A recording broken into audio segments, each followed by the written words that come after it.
Hello friends, and welcome back to my channel. My name is Maria. If this happens to be your first time visiting, welcome to Siempre Infinitos DIY. So happy you chose to stop by. Today I want to share with you how I am going to be celebrating Hispanic Heritage Month. Since lately I've been making a lot of little characters, I thought this would be perfect for me to make a Mexican little girl. After I finish conditioning my clay, then I'm going to just begin to rolling out any lines in the clay. This is going to be her head. I'm also going to be using this tool to help me know where to place her eyes. And then I am going to use a different tool, and that's going to help me give her the smile. If you don't have a tool like that, then what you can do is just use a straw and then cut the tip of it where it'll give you that U shape. And then that can just be her little smile or the mouth. So I want her to have two ponytails, and I'm going to braid them. So the first thing I did was to roll out the clay, and then I want to almost do like a V shape. What's going to go in front of her face is going to be the top part, which as you can see, I did like a little V shape, and then as well at the bottom. So keep in mind that whenever you place two colors together, you're taking a chance that they'll get stuck if they are not at the place where you want it to be. So you want to make sure that it is exactly where you want it to be, because the last thing you want is that if you place it wrong, then you go to pull it, you're taking a chance that it's going to pull the other clay and it's just going to mess up your project, which means you're going to have to start all over again.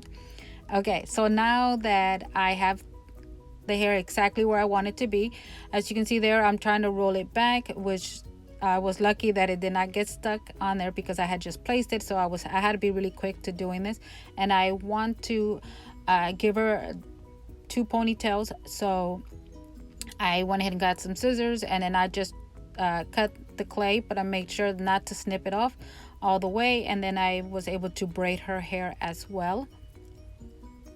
Once I have her hair braided, then I'm going to go in with my clay cutter, and I'm just going to make lines, and this is going to mimic those hair lines.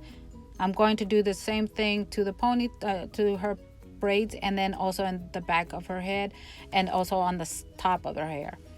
Now that I got her hair done, then I'm just going to do her eyes, which I use tip number 6, and as you can see, here are her cute little eyes. I want her to have almost like a hair bandana going across of flowers. So the rose is one of the flowers that I wanted her to have, and then I use here I believe it's a 1 inch, and I just placed 6 of them, as you can see there, and then just use my clay cutter knife, and then I just cut that in half, and it gave me 2. So I'm only going to do this only set here of roses, and because I want her to have different flowers. So I'm also going to be using other cookie cutters that I either got them off of Amazon or Hobby Lobby. I will be linking everything that I use in this video in the description box down below. So once I have my roses all done, you can use a tool. If you don't have a tool, again, you can just use your finger to spread out the petals. And then here I'm making some daisies. I wanted to give her different colors of daisy, so I'm just going to use this small little tool. At first it was a bit of a challenge, until I figured out how to work the little tool. It was unbelievable. But anyway, that's a whole nother story. So once I realized that by brushing some baby oil on my cookie cutter, it became easier to pull them out, rather than just try to use my finger. And then anyways, so here I have some more cookie cutters, and now that I have all the flowers that I want, I'm going to start adding it. And then again, I'm just going to add it across from one end to the other. So I just want to give a quick shout out to Kathy Taylor. Thank you, Kathy, so much for always worrying about me, and thank you again. I was very touched when you reached out to me wondering what had happened to me, and I'm so sorry that I put you through that.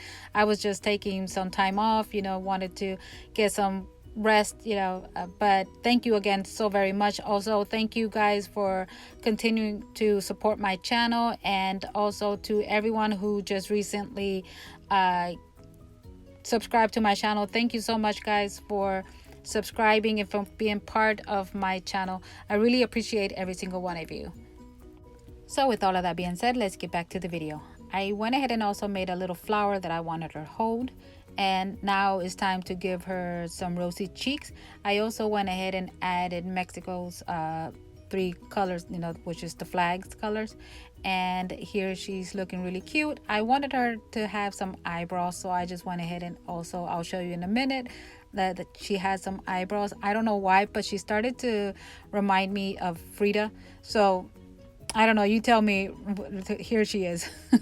Okay, so now I'm going to be making her body / dress, and this was extremely easy to do.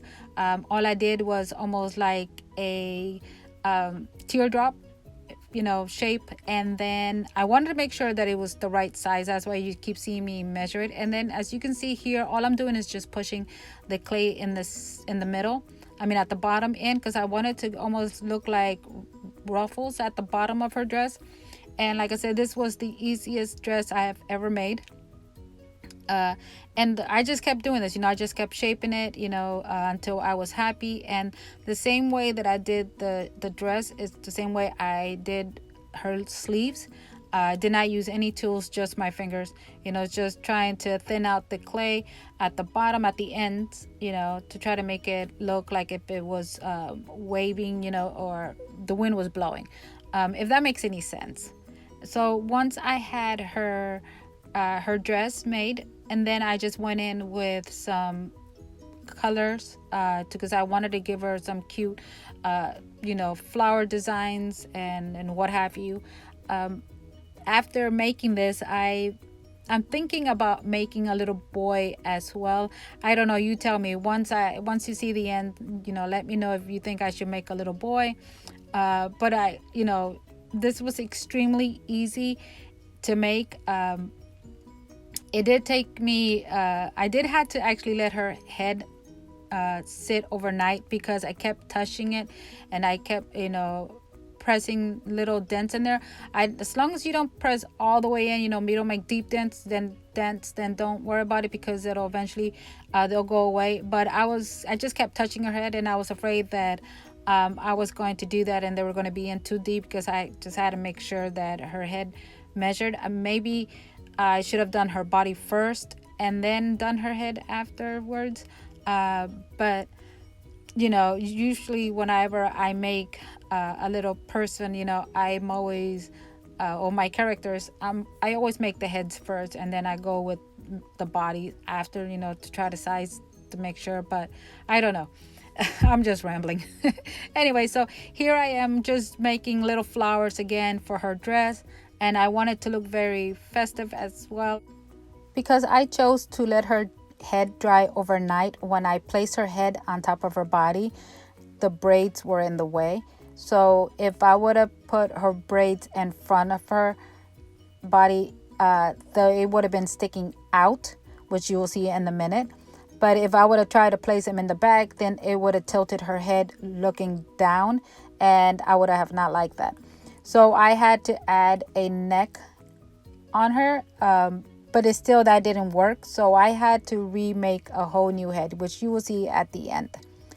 So as you can see there, how benty they are, but they were just in the way. So next time when I do a little character, I'm going to first do the body and then I'll do the head if it has long braids. So now as you can see, I'm making her little neck. And no matter with the neck, again, it didn't help. So, I learned my lesson. All right. So here I'm making her arms, and I'm just doing almost like a peanut shape type, and then I went in with my scissors. Please be careful when you're using scissors, because I would hate for you to cut yourself. And I just went ahead and just made for the thumb, I cut all the way, just try to make sure not to cut it off. And then for the fingers, I just made little lines in there with the scissors. Then I grabbed my little tool and try to make little fingernails. So here are her hands, her arms. And I got my I got my inspiration from Pinterest. And the one that I saw, it only had feet on her. It didn't have her legs, or at least wasn't showing her legs. So when I tried to do that, I didn't like how it looked. So I just went ahead and added little legs, and then I also added some sandals, because the one that I saw, she had no sandals, and I thought this would be cuter, so I just went ahead and chose the same color of part of her dress. And then I just made some sandals. I just, here as you can see, just strips, and I just crossed them, and I think these look so adorable. So now that I have her sandals, I'm going to add her legs, and then I am going to, as you can see here, and then her head is, here it is, here's the new head. She looks very different from the old one, but as you can see also, her she doesn't have as many flowers as the other one does. I did fill them up in the back, you'll see in a minute. But what do you think? Do you think I should make a little boy to go with her? But yeah, I still think it still looks cute. You know, I just learned my lesson that if I give any of my characters long hair, I'm just going to do the body first, and then I'll do the head afterwards. But anyways, my friends, we have come to the end of the video. Thank you so very much for your patience. Thank you so very much for being here. I really appreciate every single one of you. And until the next time, stay safe, be kind. Bye.